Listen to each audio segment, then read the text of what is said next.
This talk is about central nervous system tumors. These are the class expected outcome. You do not need to read them. We will use them to chart our talk. This talk will be conducted using a question and answer format. The first question is, which of the following is most common in children? A. Supratentorial tumors. B. Infratentorial tumors.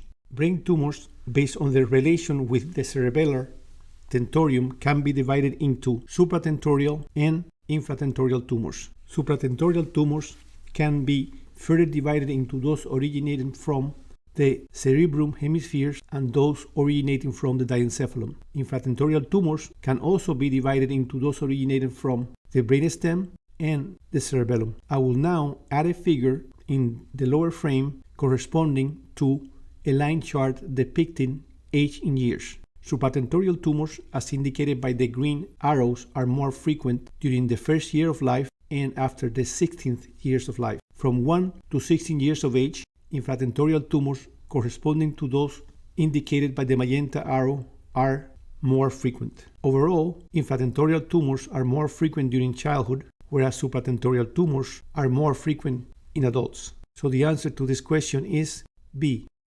Next question. Homer right rosettes are often present in dash A. Cerebellar astrocytomas, B. Medulloblastoma, C. Ependymomas, D. Craniopharyngiomas. Infratentorial tumors, as you know, can be divided into those arising from the brainstem and those arising from the cerebellum. I will first address cerebellar tumors. This is a representation of the most clinically relevant cerebellar structures. I want to call your attention to the primary fissure. The primary fissure divides the anterior and posterior lobes of the cerebellum. I will use this cartoon to list the most frequent clinical manifestations of cerebellar tumors based on site of involvement. The main clinical finding of flocculonodular involvement is vertigo. Involvement of the vermis produces truncal ataxia, titubation, nystagmus, and torticollis. Involvement of the hemisphere produces limb ataxia, dysdiadochokinesia, and dysrhythmokinesis. The later two abnormalities are evaluated by asking the patient to perform rapid alternating movements, arm rolling, foot side-to-side tapping, and foot up and down tapping, while observing sequence and rhythm of the movements. Other abnormalities usually seen in cerebellar hemisphere involvement are kinetic tremor, static tremor, dysarthria, dysmetria, and nystagmus. Damage to the anterior lobe of the cerebellum produces broad-based gait. We will use this specimen to explain why broad-based gait occurs with anterior cerebellar lobe dysfunction. The arrow is pointing to the primary fissure. Anterior to it is the anterior cerebellar lobe. The structure just labeled is the ventral or anterior spinocerebellar tract, entering the cerebellum by the superior cerebellar peduncle. This tract brings unconscious proprioception information from the legs and ends in the anterior lobe of the cerebellum. Hence, damage to the anterior lobe of the cerebellum produces broad-based gait and stance. Wide stance and refusal to walk is very common finding in children with anterior lobe cerebellar lesions. I will now mention three tumors that originate in the cerebellum. The first one is cerebellar astrocytoma. Cerebellar astrocytoma is the most common primary brain tumor in children, especially between 5 and 9 years of age. These tumors are benign. Treatment for these tumors is surgical and they do not metastasize. In this MRI, you can see a cyst and a nodule. With contrast, the hemispheric nodule enhances. This is a sagittal view. In it, you can see the dilatation of the third ventricle and the cyst. The cyst is well confined, as you can see in this surgical specimen. The nodule also has clear demarcation from normal tissue. Microscopically, immunohistochemical stain for glia fibrillary acidic protein of the nodular tissue is positive, reflecting the fibrocytic astrocyte nature of the tumor. Glia fibrillary acidic protein is very prominent in fibrocytic astrocyte, less prominent in protoplasmatic astrocyte and rare in oligodendroglia. H&E of the nodule reveals Rosenthal fibers. Rosenthal fibers are beaded, elongated, or corkscrew-shaped intracytoplasmatic inclusions formed by aggregation of glia fibrillary acidic protein and other proteins. The second type of cerebellar tumor we will talk about today is medulloblastoma. The arrow points to a medulloblastoma in this plain T1 MRI, and in the enhanced study you can see that the midline mass enhances. I have now isolated the plain transfer cut to show you the main features of these tumors, which are midline mass, necrotic tissue or old blood, and edema, and at times you can also see calcification. There is an easy way to remember most important characteristic of medulloblastoma, and it is to use the letter M, the first letter of medulloblastoma, to remember 4 other characteristics of the tumor that also start with M: malignant, midline, metastatic, not only through the blood but also through the CSF, and male. Medulloblastomas are more frequent in males. Many theories have been put forward to explain the origin of medulloblastoma. I will tell you about one of them.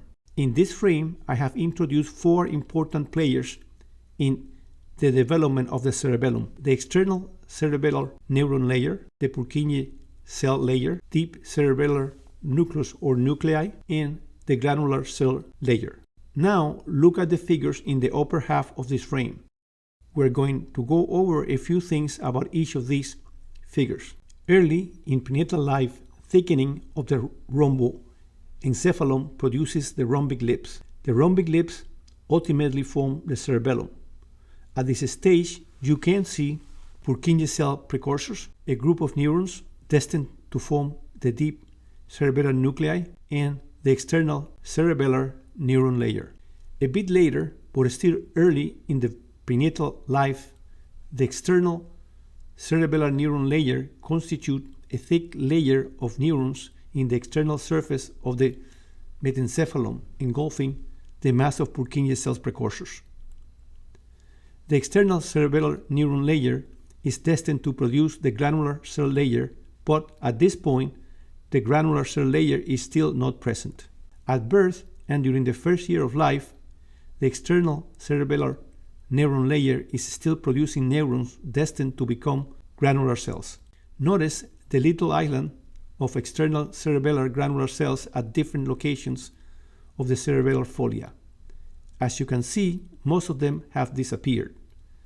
The areas previously occupied by the external cerebellar neuron layer now corresponds to the molecular layer of the cerebellum. After a year of age, the external cerebellar neuron layer is gone. I have now introduced 3 figures depicting the process at the cellular level. The light blue cells corresponds to neurons of the external cellular neuron layer. The magenta cells corresponds to Purkinje cells. The blue cells correspond to granular cells, and the aqua cells corresponds to nuclear cells. Notice that in the last figure, corresponding to after 1 year of age, the molecular layer is constituted by axons from the granular cells and Purkinje cells dendrites, but it is devoid of external cerebellar neuron layer cells. So what is the origin of medulloblastoma? The persistence of external cerebellar neuron layers and their subsequent unchecked multiplication. Microscopically, this tumor has 3 defining features. The first one is that the tumor tissue is characterized by small blue cells reflecting its primary neuroectodermal origin, as you can see in this specimen. The second one is that at times we find Homer-Wright rosettes. A rosette is a pathological term used to describe the presence of central lumen flanked by columnar cell bodies with the corresponding nucleus. Rosettes are often labeled according to the characteristic of the central lumen. The rosettes found in medulloblastoma have a poorly defined central lumen, and the central lumen is occupied by neuropile. They are given the name of Homer-Wright rosettes. And the third microscopic characteristic is the presence of synaptophysin in the tumor. The presence of synaptophysin, as stated in this paper, is a reliable marker for medulloblastoma. The contrast between astrocytoma and medulloblastoma is striking. Patients with astrocytoma do well with surgical resection. Patients with neuroblastoma need surgical resection and additional therapies. Astrocytomas are cystic, and the nodule are usually in the hemisphere. Medulloblastomas are solid, and the mass is midline. Remember the 4 M's for medulloblastoma. So the answer to this question is B. Next question. The presence of polycythemia in a patient with cerebellar tumor should make you think of A. Glioma multiforme, B. Hemangioblastoma, C. Oligodendroglioma, D. Schwannoma. Polycythemia refers to an increase in the number of red blood cells in the body, which translate to more than usual red cells in the test tube. Polycythemia occurs in patients with von Hippel-Lindau disease. Von Hippel-Lindau disease is an autosomal dominant disorder with a predisposition to highly vascularized tumors due to overproduction of vascular endothelial growth factor.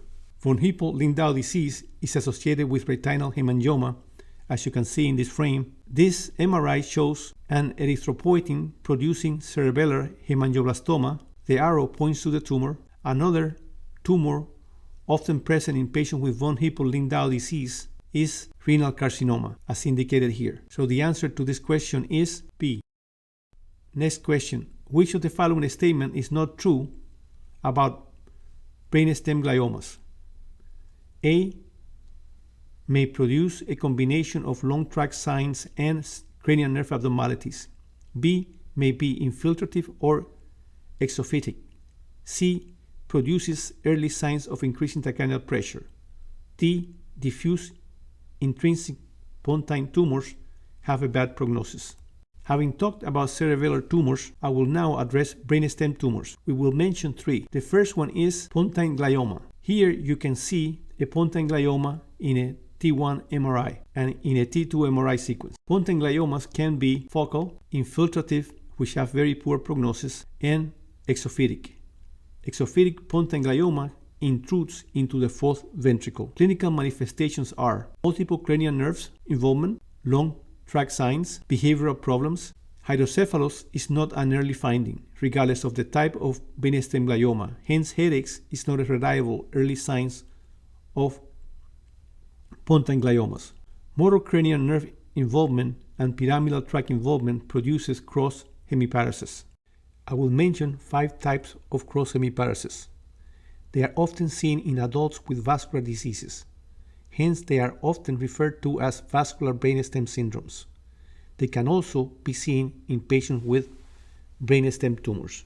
The first one consists of hemiparesis on one side with lower quadrant facial weakness on the same side, and a contralateral third nerve palsy indicates midline anterior midbrain involvement, as you can see here pointed by the arrow. The second one consists of hemiparesis on one side, hemifacial weakness on the contralateral side without cranial nerve 6 palsy, indicates slightly off the middle pontine involvement. The third one consists of hemiparesis on one side with hemifacial weakness on the contralateral side and cranial nerve 6 palsy on the same side as the facial weakness, indicates midline pontine involvement with dorsal or lateral extension.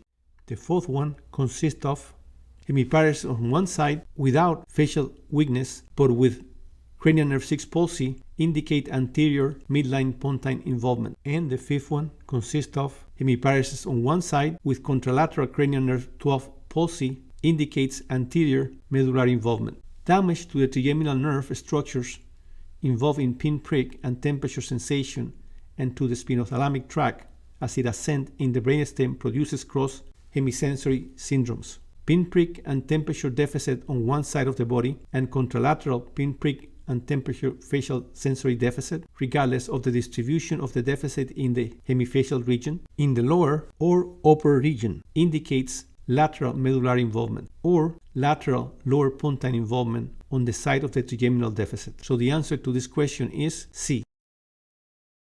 Next question. Which of these tumors frequently originates in the brainstem? A. Astrocytoma, B. Medulloblastoma, C. Craniopharyngioma, D. Ependymoma. The second brainstem tumor we are going to talk about is ependymoma. In this frame, you can see 3 studies of a patient with an ependymoma. The mass is in the posterior fossa, clearly noted in all 3 studies.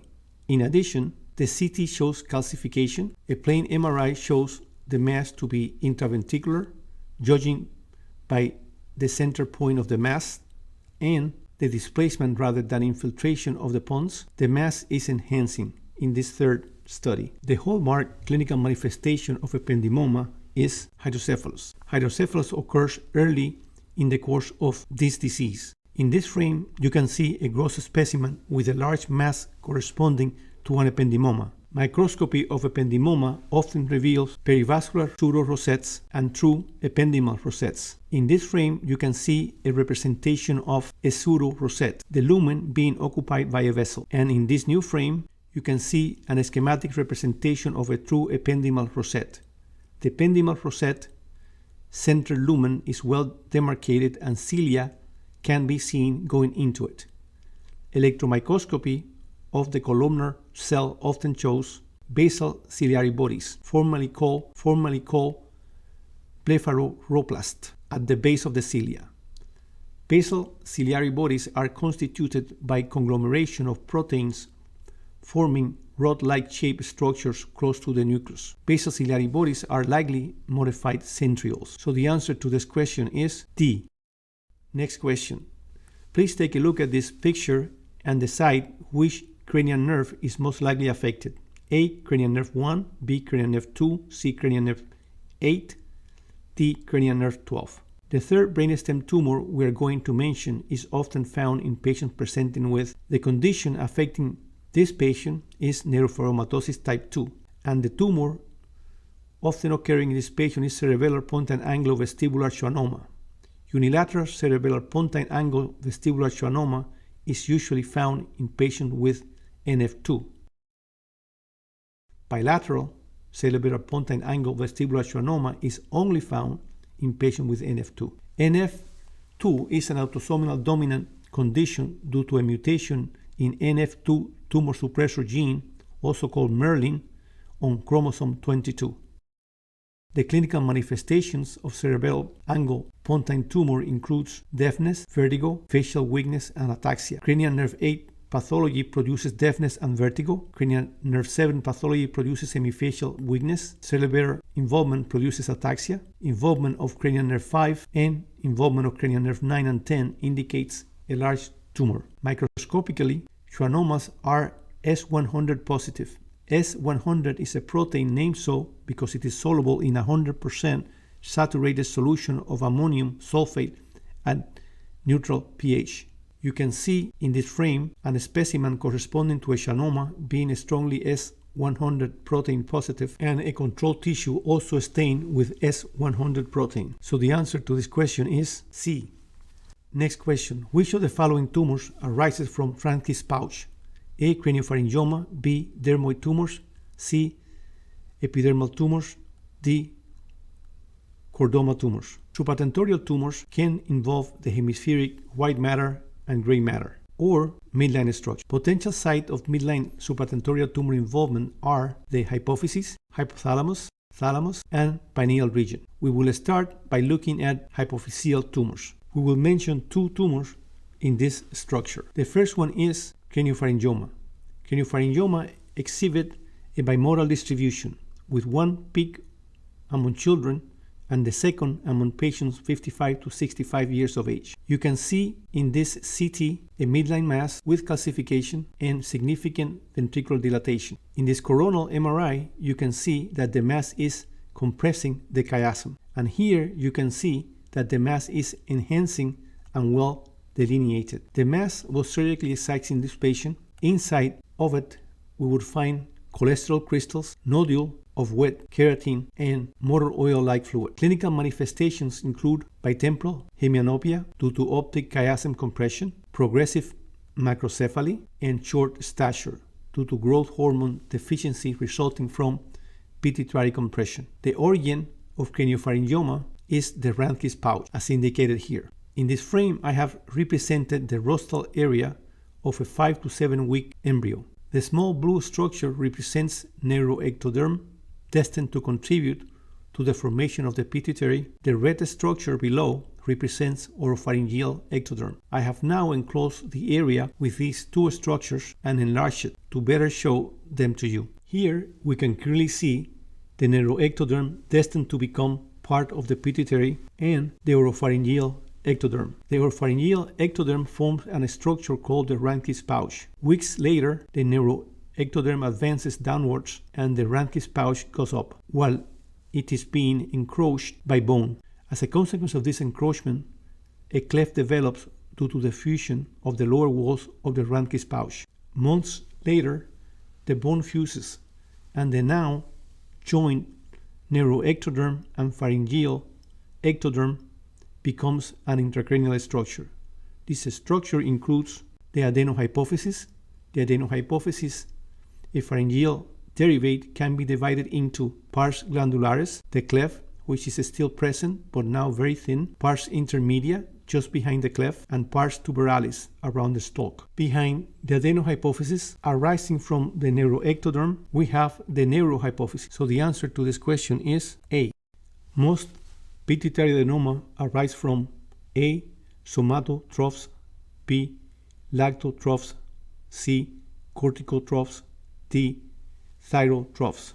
This question, as the one before, concerns the hypophysis and deals with the second hypophyseal tumor we will talk about today. That is pituitary adenoma. Pituitary adenomas are due to hyperplasia of only one type of endocrine cells found in the pituitary. Pituitary adenomas may be small or large. This is a histological specimen of the area of interest. Here we have the optic chiasm, the pituitary stalk, neurohypophysis, and these structures, as you can see, are labeled. I have now reduced the size and placed a specimen to the side. Now I have drawn a line across the hypophysis to schematically represent the pituitary, incorporating the initials of the hormone produced in the adenohypophysis. Most pituitary adenomas arise from lactotrophs. They produce hyperprolactinemia.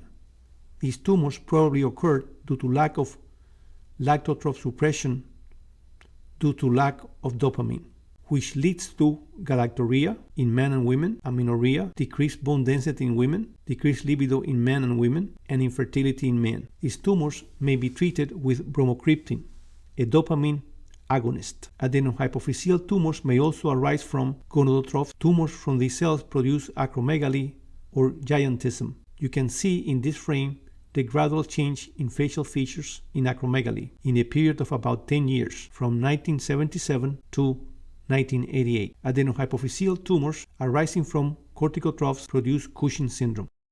So the answer to this question is B. Please take a look at this picture and the information below and answer the following question. Which of the following tumors is likely to produce this patient's findings? A. Optic nerve glioma, B. hypothalamic glioma, C. retinoblastoma, D. pineal tumor. This question deals with 4 different types of tumors. We will address each of them in the process of answering this question. The first one is optic glioma. Optic gliomas are large tumors affecting the optic nerve, as you can see here and here. They produce unilateral visual loss. Optic glioma often occur in patients with neuropharyomatosis type 1. NF1 is an autosomal dominant condition carried in chromosome 17. The second tumor is another type of midline tumor. The tumor arises from the hypothalamus. This tumor is hypothalamic glioma. Hypothalamic glioma, as you can see in this contrast sagittal T1 MRI, often involves the anterior hypothalamus. And in this T2 coronal MRI, you can also see that often extends towards the third ventricle, as it happened in this case.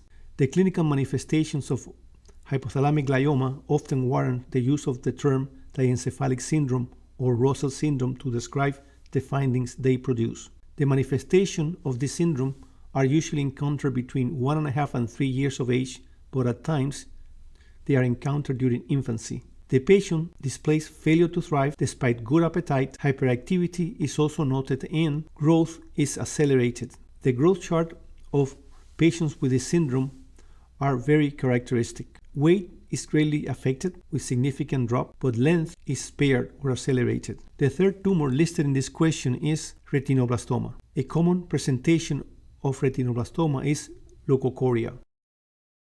Leukocoria means loss or whitening of the red reflex, partial or complete. Leukocoria can be due to congenital cataract, toxocaries, and retinoblastoma. In this case, as suspected by the configuration of the leukocoria, the patient had a retinoblastoma. Fundoscopy in patients with leukocoria due to retinoblastoma often reveal a well-delineated area of whiteness. The lesion can often be seen in plain CT scan, as indicated by the arrow in this frame. The finding of retinoblastoma in one eye should prompt careful observation of the other eye and thin-cut imaging of the pineal gland, since these structures, based on common cellular constituents, may have tumor growth simultaneously. Histologically, retinoblastoma often show Flexner-Wintersteiner rosettes. These rosettes are constituted by columnar cells around a well-delineated lumen containing hyaluronic acid. The fourth tumor listed in this question is, as you can see in this frame, a tumor arising from the pineal region, a pineal teratoma. This MRI shows a pineal tumor compressing the tectum. Tumor in this location produce neuro-ophthalmological and endocrinological problems.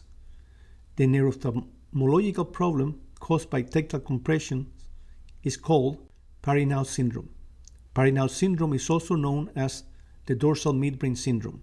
Parinaud syndrome is a supranuclear vertical gaze disturbance characterized by a classic triad of findings: upward gaze palsy, often manifesting as diplopia, pupillary light-near dissociation, the pupils respond to near stimuli but not to light, and convergence retraction nystagmus. Endocrinological manifestation consists of precocious puberty due to human chorionic gonadotropin overproduction and diabetes insipidus. This paper, published in 1995, brought the attention to the association of diabetes insipidus and pineal tumors. So the answer to this question is D. Next question. Most meningiomas arise from A. dura, collagen cells, B. arachnoid cap cells, C. pia, D. feet of protoplasmatic astrocytes. Meningiomas can present as supratentorial or infratentorial tumors, as illustrated in this frame. Meningioma is the most common benign intracranial tumor. Meningioma originate from arachnoid cap cells, which are special cells found in the arachnoid close to the dura. The clinical manifestations of meningioma depend on the location of the tumor, but wherever their location, the course is dictated by the nature of the meningioma. Meningioma is a slow-growing extraaxial tumor that usually does not infiltrate the brain parenchyma. Hence, symptoms are insidious, and the tumor may remain asymptomatic for a long time. In this MRI, you can see a meningioma. They often have a dural tail, which you can see in this illustration. The dural tail is a dural reaction to the presence of the tumor, but it does not indicate spread of the tumor. Microscopically, meningiomas show Samona bodies. Samona bodies are laminated, calcified spherocytes, as you can see in this frame.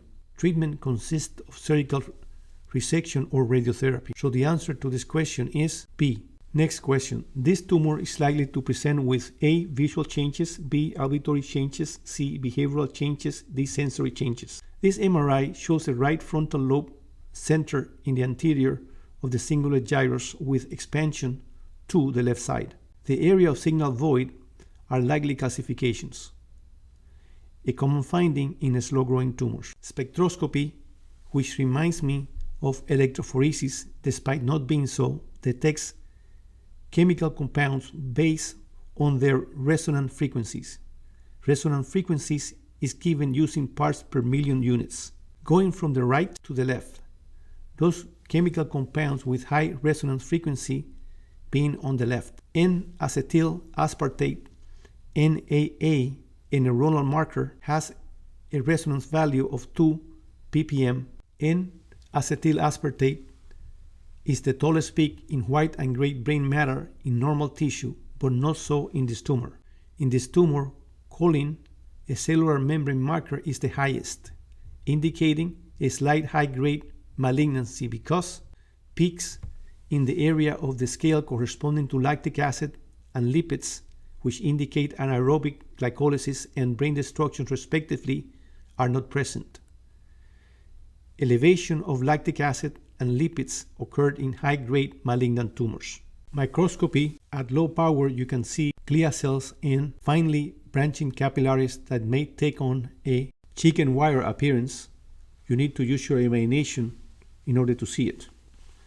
At higher power, you can clearly see the fried egg cell consisting of dark round nuclei with clear cytoplasm. This configuration is characteristic of oligodendrocyte, hence deletion is an oligodendroglioma. The clinical manifestations of oligodendroglioma, as with all brain tumors, depend on the location of the tumor. In this new frame, I have schematically represented the usual type of deficit present based on lesion location that occurs with cerebral hemispheric involvement. A frontal lobe lesion, as present in this case, is likely to present with abnormal behavior. So the answer to this question is C. Next question. Which of the following is not true about this tumor? A. Grade 4 astrocytoma. B. GFAP positive. C. Neuronal origin. D. Pseudo-palisading histology. This tumor is a glioma multiforme. This is a highly malignant tumor with about 1 year survival post-diagnosis in most cases. In some cases, the shape of the tumor, as you can see here traced in this frame, has a butterfly appearance. Hence the term butterfly glioma is often used. As you can see in this MRI, glioma multiforme is very locally aggressive. Microscopically, glioblastoma multiforme has an astrocytic origin. Glioblastoma multiforme is highly stainable using immunohistochemical staining for glial fibrillary acidic protein. Low power H&E stain shows pleomorphic tumor cells bordering central area of necrosis, hemorrhage, and or microvascular proliferation. The term pseudo-palisading is used for this finding. So the answer to this question is C. Next question. Which of the following tumors often produce brain metastasis? Lung cancer, renal cell carcinoma, C. Melanoma, D. All of the above.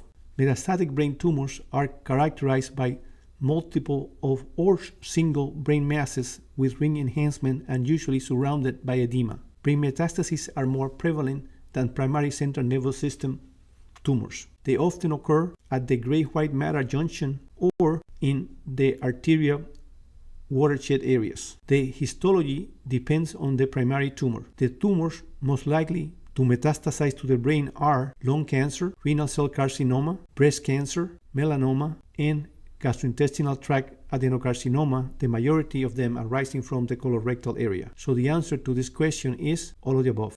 Next question. Which of the following manifestations is more likely to occur in a spinal intramedullary tumors than in a spinal extramedullary tumor? A. Radicular pain. B. Early upper motor neuron signs. C. Descending progression of paresthesia. D. Vertebral pain. Anatomically, spinal cord tumors can be classified using transverse anatomical landmarks into those arising inside the dural sac and those arising from outside the dural sac. Intradural spinal cord tumors are further divided into those arising from structures in or inside the pia, called intramedullary, and those arising outside the pia, called extramedullary. Extradural spinal tumors can be divided into those arising from within the epidural space and those arising from the bone. This diagram represents a transverse cut of the spine. I have labeled the dura and the pia. I will use this representation to talk about intradural intramedullary tumors, intradural extramedullary tumors, and extradural tumors. Intramedullary tumors may occur at any age. Spinal ependymoma is the most common intramedullary spinal cord tumor. Notice the relation among the mass, the cord, and the space between the bone and the cord. I will in the next frame introduce an schematic representation of this relation. Normally, the spinal cord, here represented by dotted area, is flanked by two reliably straight bands of tissue between the pia and the bone periosteum. In intramedullary tumors, the bands are pushed to the side due to widening of the spinal cord. The second spinal tumor we will discuss using this diagram is intradural extramedullary tumors. In this frame, you can see, pointed by the magenta arrow, the representation of an intradural extramedullary tumor. This MRI shows an spinal meningioma at the upper cervical level. Notice the wine glass appearance formed by the mass impact on the anterior column. In this schematic representation, you can see the normal spine surrounded by a relatively straight band of tissue between the pia and the bone periosteum, as we previously mentioned, and the wine glass bottom appearance of the white band on the side of the tumor when we are dealing with intradural extramedullary tumors. The third spinal tumors we will discuss using this diagram is extradural tumors.